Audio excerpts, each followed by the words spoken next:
everybody, I'm Steph. I'm Michael. And today we're checking out Journey Adventure Quest, also JAQ. Known as JAQ, that's right. From Triceratops Games.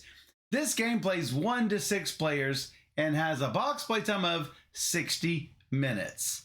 So, thanks to Triceratops Games for providing us this copy of Journey Adventure Quest, or JAQ.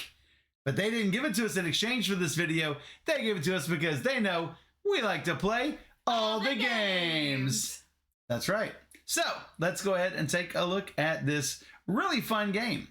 Yeah, I really like the drafting element that you do. I mean, this is a drafting game Yes. at its heart, so Yes, so. it's very fun for me. But that's the summary. We'll talk about that in a minute. I know, but I just want to say why I like it. Exactly. So, when we encountered JAQ at Gen Con, Yeah.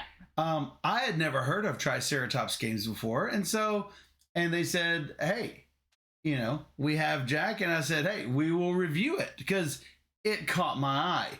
Bright, beautiful colors.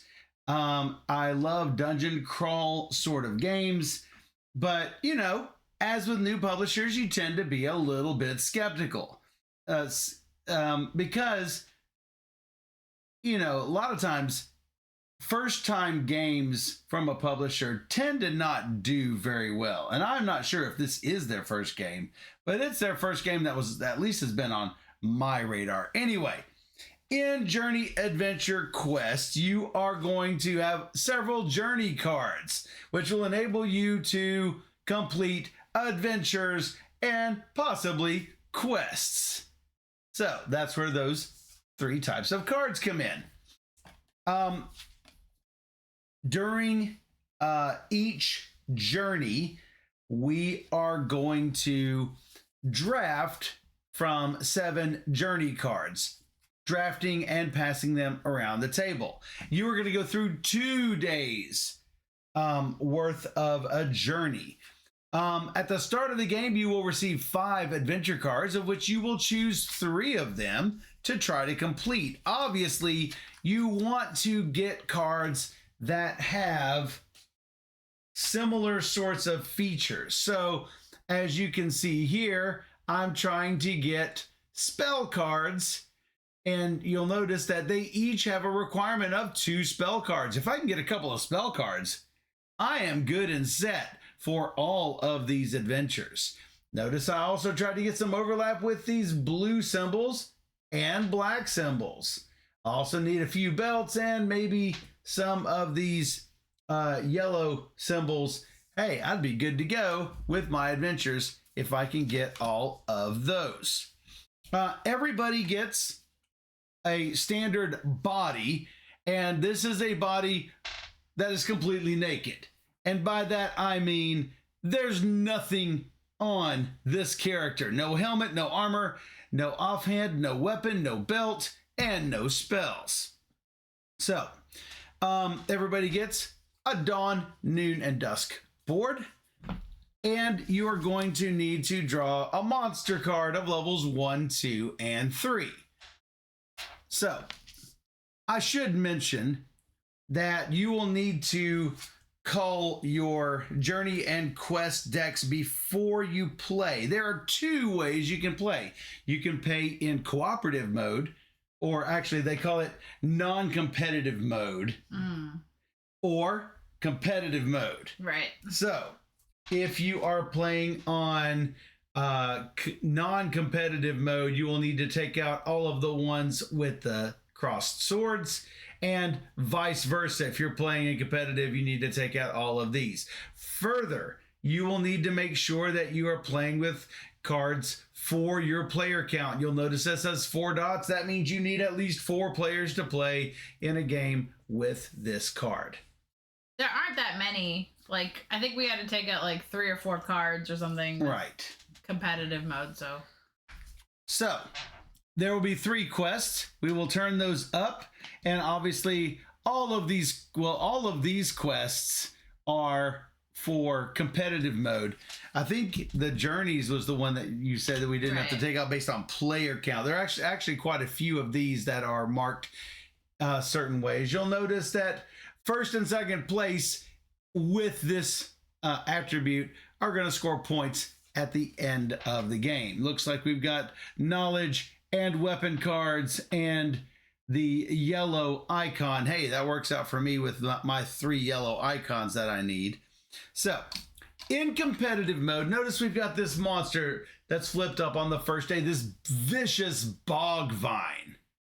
Oh yeah, you're right, Corsi, jack of all trades.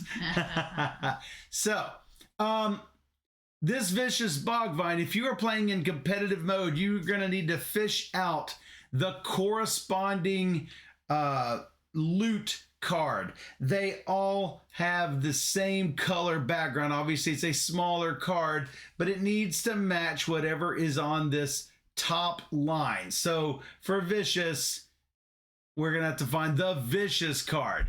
Whoever beats this monster with no one else beating it will end up with this loot card.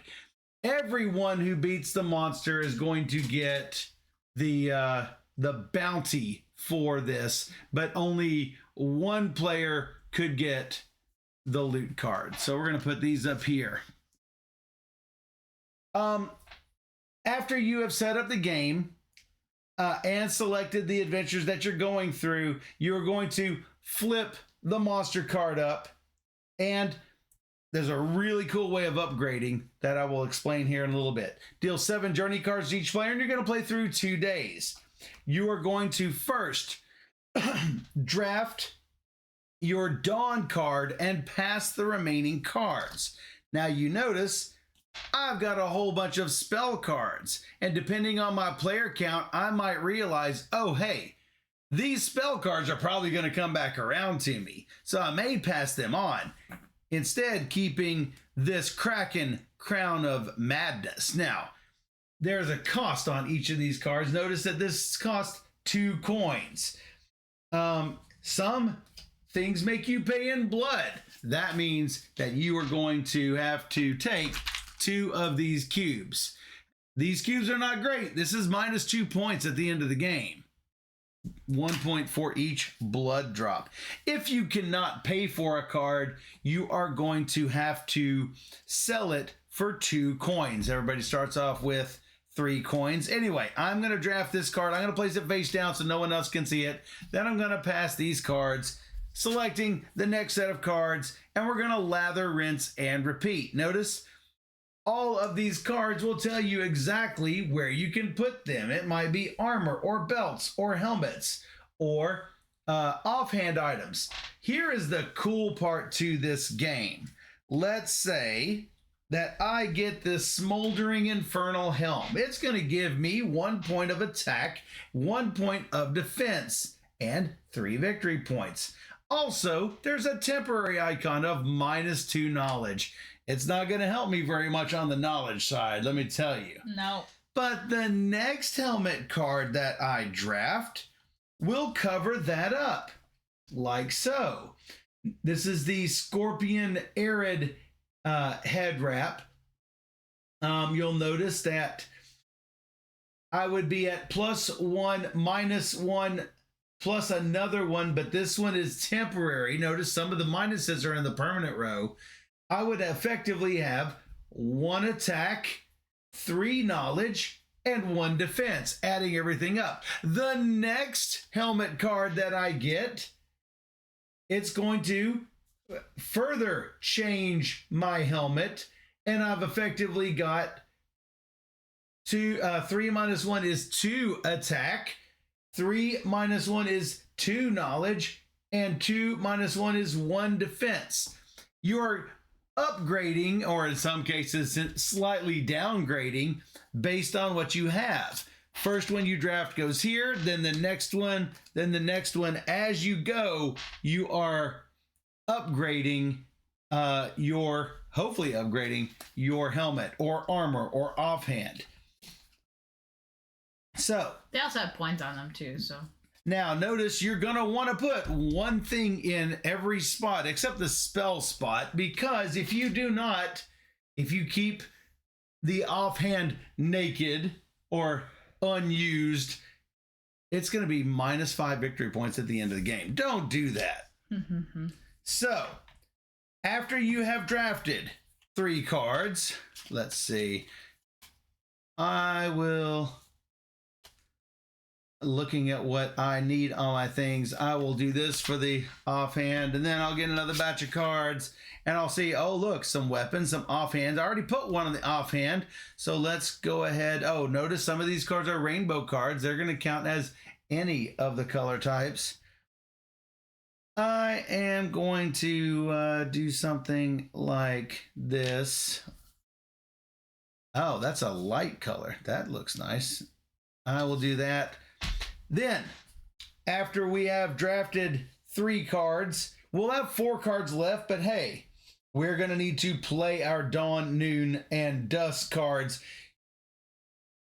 During each day, there's an easy way you can remember how you handle each day, and that is pay or sell card, deal, heal, and steal. Paying means you're going to pay the amount at the top of the card. Hey, that's 2 coins. Deal, if the card deals out any damage in blood to others, it's dealt right at this time. Normally, it'll be a big red stripe on it that'll say something like each other player takes 3 damage. Then, any healing effects happen. Return the number of blood tokens indicated by the healing symbol. It'll have a little +1 heart at the bottom. And finally, anything that steals will happen after that. So pay, deal, heal, and steal. Then you're going to do the same thing with your noon card and the same thing with your dusk card. Some cards want you to play them at a certain time. For example, hey, if you flip this at noon, you're going to get these temporary tokens that Steph has laid out right here. These can be used. They're like one-time tokens. So make sure to use those to improve your character so you can beat this vicious bog vine. But notice I didn't flip it at noon. I flipped it at dawn. I had no choice. I had to play that card here. You draft it when you draft it. You draft it when you draft it. Here's the thing. Had I passed this on to my friend James, he would have gotten to take this and flip it at noon. I didn't want that to happen. No. So now I've played it where it needs to go. I play it where it needs to go, etc. There's a little thing on the, it's like do this, then this, then this, then this. It'll show all of it. Pay, then deal, then heal, then steal. Yeah, if there's all those effects. Then we're going to fight this monster. Look and see if you have enough stats to beat the strength of the monster and the knowledge of the monster. So, can you beat both the health and the knowledge? It's got a 2 and 1. Let me take a look. I've got 2 of the strength there. That's good. And I've got 3 knowledge. So I have beaten this vicious bog mine. Nice. Therefore, I will be eligible to get the bounties. So, no matter whether I defeat the monster or not, everyone takes damage unless they can defend against it. Notice this vicious bog mine has a 2. This works the same way as our equipment. 2 + 7 is 9. Wow. So take a look. I have no defense at all. My question is, don't we do all 6 cards first? Oh yes. Sorry. You are correct. Steph is interrupting me for a reason. I forgot. We do 2 days. 2 days of drafting. Remember I said we had 4 cards left? We're going to draft one, put it in the dawn. Draft another one, put it in the noon. Draft another one, put it in the dusk. You'll have 1 card left over that you're not going to get to put there. We do indeed do again pay, deal, heal, and steal. Placing these in the correct locations as you do. I've got my spells here. I've got this. I would put this over the top. Anyway, now we would look at the monster. You are correct. 2 days of stuff. Before, so you have 6 cards. You have 6 before you cards. Have to deal with him. Yes, basically. And then you'll have 6 more cards on the second journey when you're doing the second monster, and then 6 more cards before number 3. Or you've had to actually sell some of those cards for coins because it might be hard to get those coins. Yeah, but it's cool how the monsters also level up. Yes, and I'll get to that here in a second. Anyway, I was at the part where I've defeated the monster, but I'm going to end up taking some damage. If you have less defense, you're going to have to take the difference. So I don't have any defense. I'm taking a full 9 blood worth of damage. Well, you had 1 token. Oh, sorry. I did have 1 token worth. So I could block one of those. I'm going to take 8 blood worth of damage. So. Not great. Then, remember, you're going to compete for this loot. Notice that this loot is looking at coins. Who has the most coins? If there's a tie, no one gets it. But if I've got the most coins, I get to put this just like I normally would in my offhand because that's the symbol up here. Here is where the game gets really cool. You are going to do Journey 2 and Journey 3 the same way, but this vicious bog mine now becomes a vicious protective Cerebus. So we are going to find the keyword protective on these cards. And it's a protective razor collar. Obviously, if you're killing the protective Cerebus, you're getting his protective razor collar. That 7 damage went away, fortunately, but it looks like we got 6 damage we're facing now, 4 health, and 5 knowledge. Hopefully you can get the health and knowledge after you've drafted another 2 days worth of cards in order to kill the protective Cerebus. And then it'll become a vicious, protective, invincible Hydra after that. It's invincible.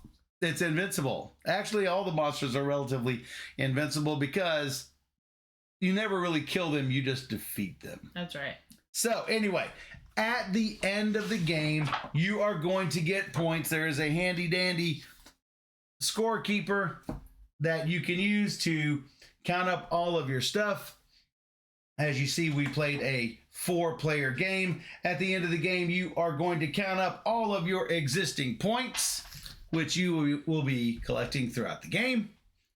You are also going to get every 3 coins gives you a point. You will count up all of your points on your journey cards, all of your adventures that you have completed, -1 point for every blood drop, and for every uncovered card, any spot that you do not have 1 piece of equipment, it's going to be worth -5 points. Notice Steph was the big winner on this one. Yeah, it was.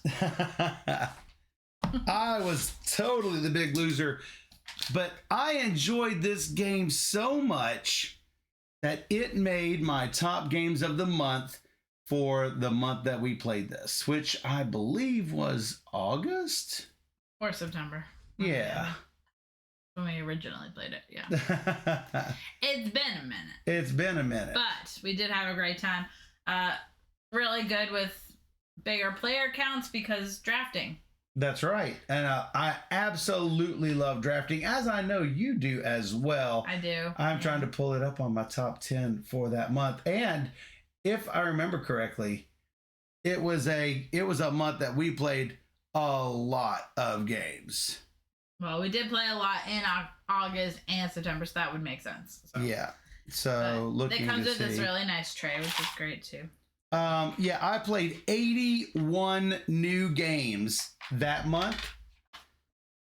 And in a month that I played 81 games, this ranked number 4. And by 81, that's top 81 new.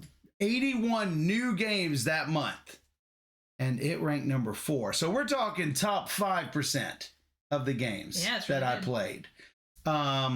So congratulations to Triceratop Games. This one, super fun. Yeah. So be sure to check out Journey Adventure Quest.